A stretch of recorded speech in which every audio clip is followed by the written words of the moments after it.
திமுக ஆட்சியில் தமிழ்நாட்டுக்கு வந்த தொழில் முதலீடுகள் எவ்வளவு? வெள்ளை அறிக்கை வெளியிட வேண்டும். இம்மாதம் 27ஆம் தேதி முதலமைச்சர் மு.க.ஸ்டாலின் அமெரிக்கா செல்லவிருப்பதாக அறிவிக்கப்பட்டுள்ளது. முதலீட்டை ஈர்ப்பதற்காக அமெரிக்கா செல்வது நல்ல முயற்சிதான். ஆனால் திமுக ஆட்சிக்கு வந்தபோது கடந்த 3 ஆண்டுகளில் எவ்வளவு முதலீடு ஈர்க்கப்பட்டிருக்கிறது என்பது குறித்து விளக்க வேண்டும். கடந்த 2023ஆம் ஆண்டு மார்ச் மாதம் துபாய் சென்ற முதலமைச்சர் அங்குள்ள நிறுவனங்களிடமிருந்து 6100 கோடி முதலீடு ஏற்பதற்கான ஒப்பந்தங்களில் கையெழுத்திட்டார்.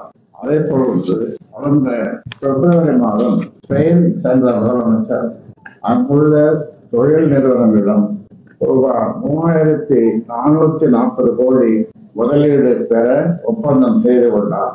ஆனால் அந்த நிறுவனங்களிடமிருந்து இதுவரை 1 பைசா கூட தமிழகத்துக்கு முதலீடு வரவில்லை. கடந்த ஜனவரி மாதம் நடந்த உலக முதலீட்டாளர்கள் மாநாட்டில் தமிழ்நாட்டில் 6,64,180 கோடி ரூபாய் முதலீடு செய்ய பல்வேறு நிறுவனங்கள் அதில் எவ்வளவு முதலீடு வந்தது என தெரியவில்லை. திமுக ஆட்சிக்கு வந்த பிறகு 974 லட்சம் கோடி 9.74 லட்சம் கோடி முதலீட்டுக்கு ஒப்பந்தம் செய்து கொண்டுள்ள ஆட்சியாளர்கள். அதன் மூலம் 18.70 லட்சம் பேருக்கு நேரடியாகவும் 14 லட்சம் பேருக்கு மறைமுகமாகவும் வேலை கிடைக்கும் என தமிழக அரசு கூறியது. எவ்வளவு கோடி ரூபாய் தொழில் முதலீடு வந்திருக்கிறது, அதன் மூலம் எவ்வளவு பேருக்கு வேலை கிடைத்துள்ளது என்பது குறித்து முதலமைச்சரின் அமெரிக்க பயணத்திற்கு முன்பாக தமிழக அரசு வெள்ளை அறிக்கை வெளியிட வேண்டும் என கேட்டுக்கொள்ளும். திமுகவின் துரோகத்தை மக்கள் மன்னிக்க மாட்டார்கள். தமிழ்நாட்டில் கல்வி மற்றும் வேலைவாய்ப்பு மிகவும் பிற்படுத்தப்பட்ட வாய்ப்புகளுக்கான 20 விழுக்காடு இடஒதுக்கீட்டில் தண்ணீர்களுக்கு 10.5 கூடுதலான பிரதிநிதித்துவம் கிடைத்திருப்பதாக தகவல் பெறும் உரிமை சட்டத்தின்படி தமிழக அரசு தெரிவித்திருக்கிறது. தகவல் பெறும் உரிமை சட்டப்படி தமிழக அரசு வெளியிட்டுள்ள தரவுகள் அனைத்தும் சரியாகவே பிரிக்கப்பட்டது. தமிழ்நாட்டில் மிகவும் பிற்படுத்தப்பட்ட வகுப்பினர் என்ற புதிய பிரிவு உருவாக்கப்பட்டது 1989ஆம் ஆண்டில் தான். அதன் பின் 35 ஆண்டுகள் ஆகிவிட்ட நிலையில் அந்த 35 ஆண்டுகளுக்குமான தரவுகள் வெளியிடப்பட்டால்தான் உண்மை நிலவரம் தெரியவரும். ஆனால் தமிழக அரசு சில தரவுகளை 10 ஆண்டுகளுக்கும், சில தரவுகளை 5 ஆண்டுகளுக்கும், சில தரவுகளை 3 ஆண்டுகளுக்கும், சில தரவுகளை ஒரே ஆண்டுக்கு வெளியிட்டுள்ளது. அதே போல் மிகவும் பிற்படுத்தப்பட்ட வகுப்பினருக்கான 20 விழுக்காடு இடஒதுக்கீட்டில் வன்னியர்கள் பெற்ற பிரதேசம் என்ன என்பதை கூறாமல் 100 விழுக்காட்டில் வன்னியர்கள் பெற்ற பிரதேசத்தை கூறுகிறார். இதன் மூலம் வன்னிய மக்களை ஏமாற்ற முயற்சிக்கிறார். வன்னியர்களுக்கு இடஒதுக்கீடு வழங்கக்கூடாது என்று திமுக முடிவு செய்திருக்கிறது. அதை நியாயப்படுத்துவதற்காக பொய்யான தரவுகளை வெளியிட்டு வருகிறது. திமுக அரசுக்கு சமூக நீதியில் அக்கறை இருந்தால் 1989ஆம் ஆண்டுக்கு பிறகு கடந்த 35 ஆண்டுகளில் தமிழ்நாட்டில் உள்ள ஒவ்வொரு சமூகமும் பெற்ற பிரதிநிதித்துவம் என்ன என்பது குறித்து தமிழக அரசு வெள்ளை அறிக்கை வெளியிட வேண்டும். இடஒதுக்கீடு விவாதத்தில் வன்னிய மக்களுக்கு திமுக அரசு செய்த துரோகத்தை மக்கள் மன்னிக்க மாட்டார்கள். பாடம் போடும் அமைச்சரவைகள் முடிவெடுக்க வேண்டும். தமிழ்நாட்டில் அனைத்து சமூகங்களுக்கும் அவர்கள் மக்கள் தொகை அடிப்படையில் இடஒதுக்கீடு வழங்கப்பட வேண்டும் என்பதுதான் மக்கள் எண்ணம். அதற்கு அடிப்படை சாதிவாரி மக்கள் தொகை கணக்கெடுப்பு நடத்தப்பட்டால்தான் சமூகங்களுக்கு உண்மையான சமூக நீதி வழங்க முடியும். தமிழ்நாட்டில் இடஒதுக்கீடு உள்ளிட்ட சமூக நீதியை வழங்குவதற்காக சாதிவாரி மக்கள் தொகை கணக்கெடுப்பு நடத்தும் அதிகாரம் தமிழக அரசுக்கு உண்டு. தமிழக அரசு நினைத்ததெல்லாம் 1 மாதத்திற்குள் சாதிவாரி மக்கள் தொகை கணக்கெடுப்பை நடத்தி முடிக்க முடியும். தமிழ்நாட்டில் சாதிவாரி மக்கள் தொகை கணக்கெடுப்பை அரசு மேற்கொள்ள வேண்டும்.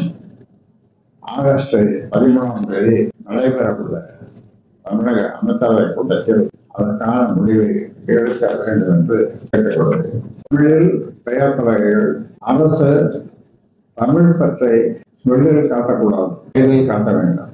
தமிழ்நாட்டில் கடைகள் மற்றும் வணிக நிறுவனங்களின் பெயர் பலகைகளை தமிழில் அமைக்க வேண்டும் என்ற சட்டத்தை வணிகர்கள் மதிக்க வேண்டும்.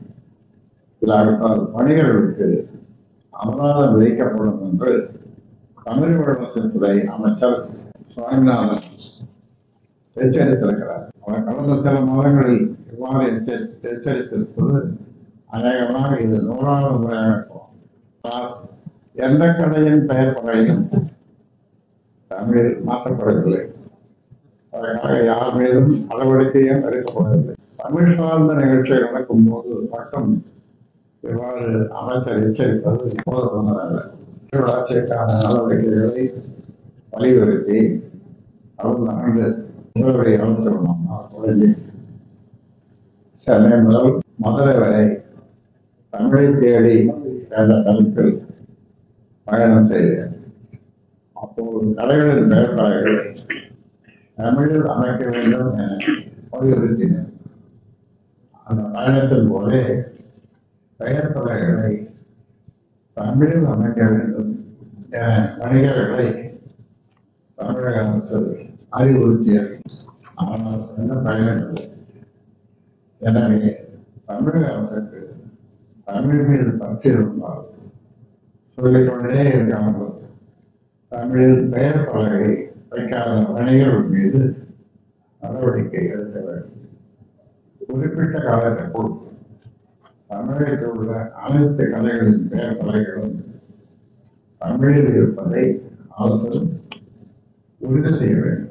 பள்ளிகளில் கஞ்சா கலாச்சாரம் அதற்கு நடவடிக்கை எடுக்க வேண்டும். சென்னையை அடுத்த பழந்தாங்கலில் உள்ள அரசு மேல்நிலைப் பள்ளியில் 12ஆம் வகுப்பு மாணவர் ஒருவர் வகுப்பில் கஞ்சா புகைத்துக் கொண்டிருந்த போது கண்டுபிடிக்கப்பட்டிருப்பது அதிர்ச்சி அளிக்கிறது. மாணவர்கள் நடத்தப்பட்ட விசாரணையில் பள்ளிக்கு மிக அருகில் பல ஆண்டுகளாக விற்பனை செய்யப்பட்டவர்களாக தெரிவித்திருக்கலாம்.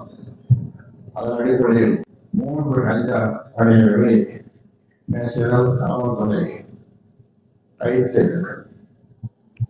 நான் கேட்டு வரும்போது இதற்கெல்லாம் தொடர்ந்த 2 ஆண்டுகளாகவே கஞ்சா வேட்டை 1.0 கஞ்சா வேட்டை 2.0 என ஆண்டுக்கு ஒரு முறை சோதனைகளை காவல்துறையினர் நடத்தி வருகின்றனர். ஒவ்வொரு முறையும் சுமார் 10,000 கஞ்சா வணிகர்கள் கைது செய்யப்பட்டதாக அரசும் காவல்துறையும் கூறுகிறது. இவ்வளவு புத்தகம் பள்ளிக்கு மிக அருகில் கஞ்சா விற்பனை செய்யப்படுவது எப்படி சாத்தியமாகும்? அப்படியானால் ஒவ்வொரு முறையும் கஞ்சா வேட்டை பெயரளவுக்கு தான் நடக்கிறது. காவல்துறை ஒத்துழைப்பிலேயே கஞ்சா வணிகம் நடக்கிறது. கஞ்சா வணிகம் நடக்கிறது என்றுதான் கருத வேண்டியுள்ளது.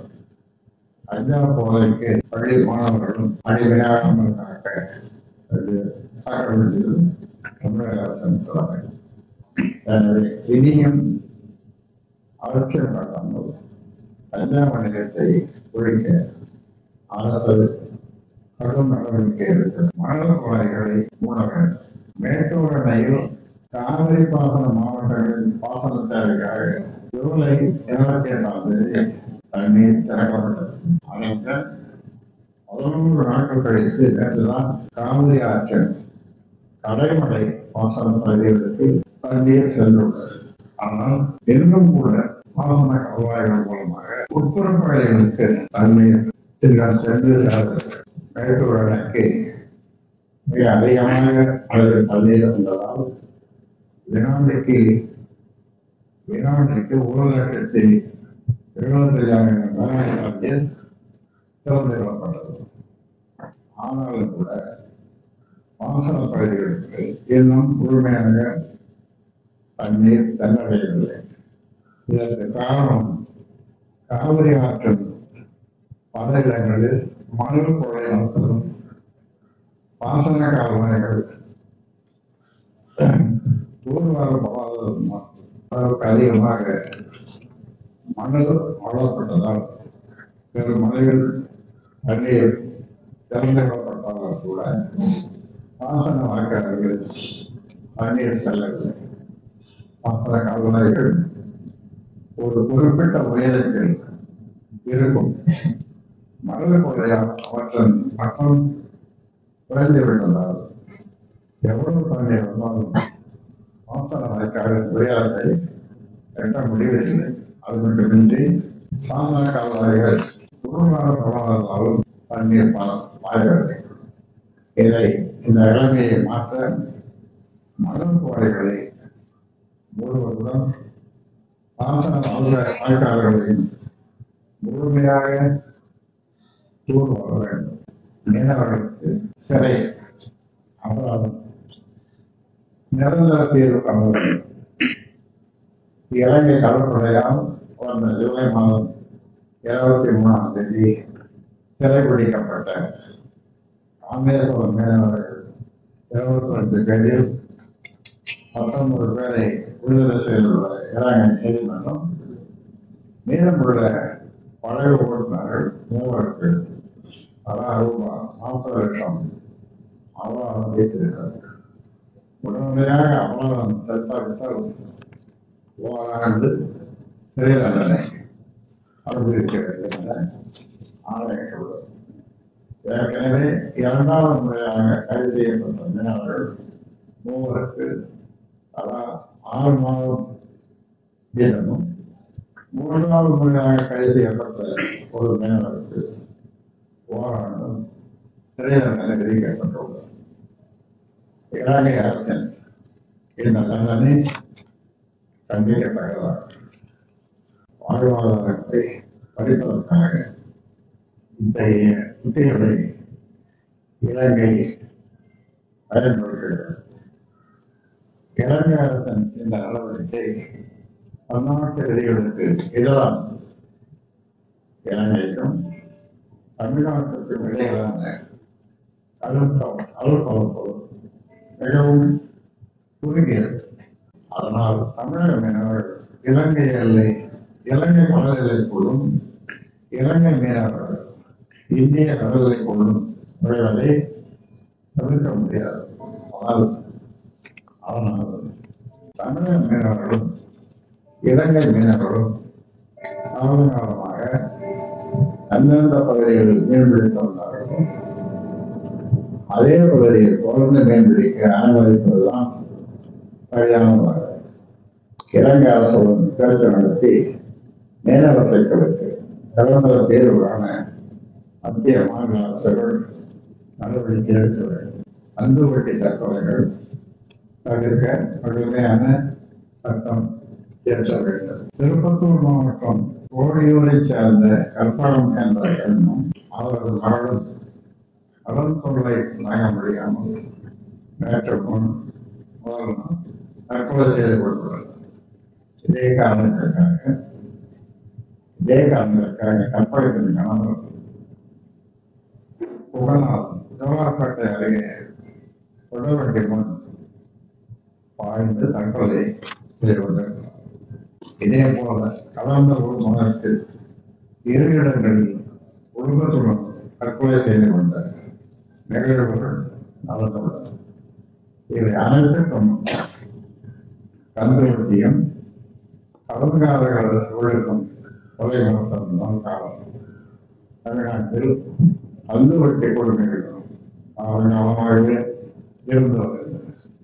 கந்துவட்டி கொடுமையால் நிகழும் தற்கொலைகள் அதிகரித்ததை தொடர்ந்து கடந்த 2003ஆம் ஆண்டில் தமிழ்நாடு அதீத வட்டி வசூல் தடை சட்டம் இயற்றப்பட்டது.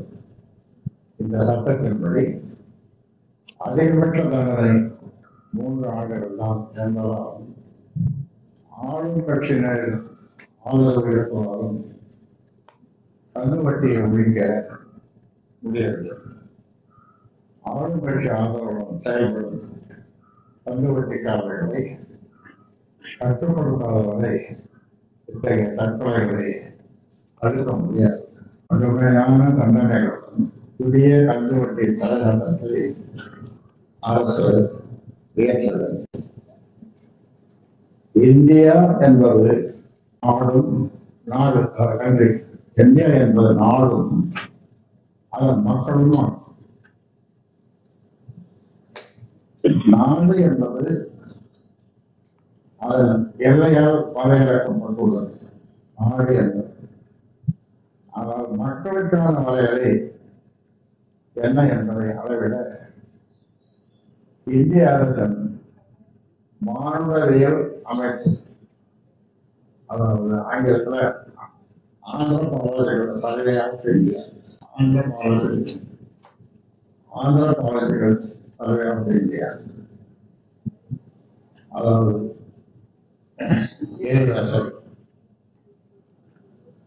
ஒரு மாபெரும் ஆய்வினை 1985 ஆண்டு தொடங்கி 15 ஆண்டுகள் நடத்திய இந்திய மக்கள் திட்டம், பீப்புள் ஆஃப் இந்தியா ப்ராஜெக்ட் எனப்பட்ட அந்த ஆய்வின் முடிவில் 4694 சமுதாயங்கள் தான் இந்தியா என்று அறிவிக்கப்பட்டது. இந்த ஆய்வு மொத்தம் 40,000 மக்களிடையே 43 தொகுப்புகளாக வெளியிடப்பட்டது. இந்த ஆய்வின்படி தமிழ்நாட்டினை 7 சூழல் பண்பாட்டு மண்டலங்களாக 7 சூழல் பண்பாட்டு மண்டலங்களாக பிரித்து அவற்றில் மொத்தம் 964 சமுதாயங்கள் கம்யூனிட்டிஸ் வாழ்வதாக அடையாளம் காணப்பட்டது. இந்திய அளவில் ஒருங்கிணைந்த தெலுங்கானா, ஆந்திர பிரதேசத்துக்கு அடுத்ததாக மிக அதிக எண்ணிக்கையில் சமுதாயங்கள் இருப்பது தமிழ்நாட்டில் தான். இந்திய மானுடவியல் அமைப்பின் இந்திய மக்கள் திட்டம் ஆய்வு தேன்கூடு மாதிரி அணிலும் மாதம் தேன்கூடு மாதிரி பெரும் கோட்பாட்டை முன்வைக்கிறது. தேன்கூட்டில் ஒவ்வொரு அறையும் சரியாக இருக்கிறது. ஆனால் அவை அனைத்தும் ஒற்றுமையாக இருக்கிறது. அனைத்து அறைகளும் சேர்ந்து ஒரு முழுமையான தேன்கூட்டை உருவாக்க வேண்டும். அதே போன்று சமுதாயங்கள் ஒன்றிணைந்து ஒரு நாட்டை உருவாக்க வேண்டும். தமிழ்நாடு என்பது அதன் எல்லையை குறிக்கும். தமிழ்நாட்டு மக்கள் என்பது அதன் 364 சமுதாயங்களை குறிக்கும். இதுதான் தமிழ்நாடு. தமிழ்நாட்டில் உண்மையான மேம்பாடும் அமைதியும் இந்த சமுதாயங்கள் அனைத்தும் முன்னேற்றம் அடைவதிலும் அவற்றுக்கான உரிமைகளை பெறுவதிலும் அவற்றின் பண்பாட்டை காப்பதிலும் அனைத்து சமுதாயங்களும் நல்லிணக்கத்துடன் வாழ்வதிலும் வாழ்வதும் தான் இருக்கிறது. ஒவ்வொரு சமுதாயமும் வளர வேண்டும். எல்லா சமூகங்களும் நல்லிணக்கத்துடன் வாழ வேண்டும். இதனை வளமான, வலிமையான, அமைதியான தமிழ்நாட்டை உருவாக்கும். எனவே ஒவ்வொரு சமுதாயத்திற்குமான மேம்பாட்டு இலக்குகளை தமிழ்நாடு அரசு உருவாக்கி செயல்படுத்த வேண்டும். இதனை வலியுறுத்தும் வகையில் ஒவ்வொரு சமுதாயத்திற்குமான வரைவு மேம்பாட்டு இலக்குகள் அடுத்த சமுதாய அந்தந்த சமுதாய பிரதிநிதிகளும் இணைந்து உருவாக்கப்பட வேண்டும்.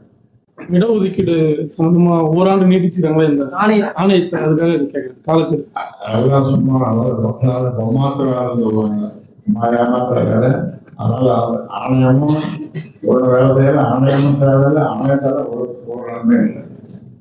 சும்மா இந்த 5 வருஷம் கொடுத்தாலும் நடக்க போறதில்ல. ஆனா இந்த அரசுக்கு முதல்ல விருப்பம் இல்லை. அதனால இது ஒரே மாசத்துல செய்ய வேண்டிய வேலையா, ஒரே மாசத்துல செய்ய வேண்டிய வேலையை காலை அவங்க கேட்கலாம். காலை 3 மாசம் 4 மாசம் 1 வருஷம் அது அந்த திருவாரூர் மக்களுக்கு நன்மை பயப்படணும்னு சொன்னா திருவாரூர் தப்பு இல்லை. அது அவங்க சிறுபான்மை மக்களோட கலந்து அந்த தகவலோட கலந்து சேர்ந்து சட்டை கொண்டு வரும். அது என்ன கூட்டம் போட்டு உதவி பண்ணுவாங்க. தேவையெல்லாம் உதவி பண்ணுவாங்க. மருத்துவ படிப்புல கிடைச்சிருக்கு. திமுகவுடைய சட்ட போராட்டம் சொல்லி முதல்வர் ஸ்டாலின் எக்ஸ்ட்ரா பதிவிட்டிருக்காரு. ஓபிசி பிரிவினர்ல 15,066 பேருக்கு இடஒதுக்கீடு கிடைச்சுன்னு சொல்லிட்டு மு.க. ஸ்டாலின் முதல்வர் எக்ஸ் பதிவிட்டுருக்காரு. எக்ஸ் பதிவிட்டுருக்காரு. திமுக சட்ட போராட்டம் மூலமா கிடைச்சுன்னு சொல்லி பதிவிட்டுருக்காரு. அது உண்மையா எனக்கு தெரியல.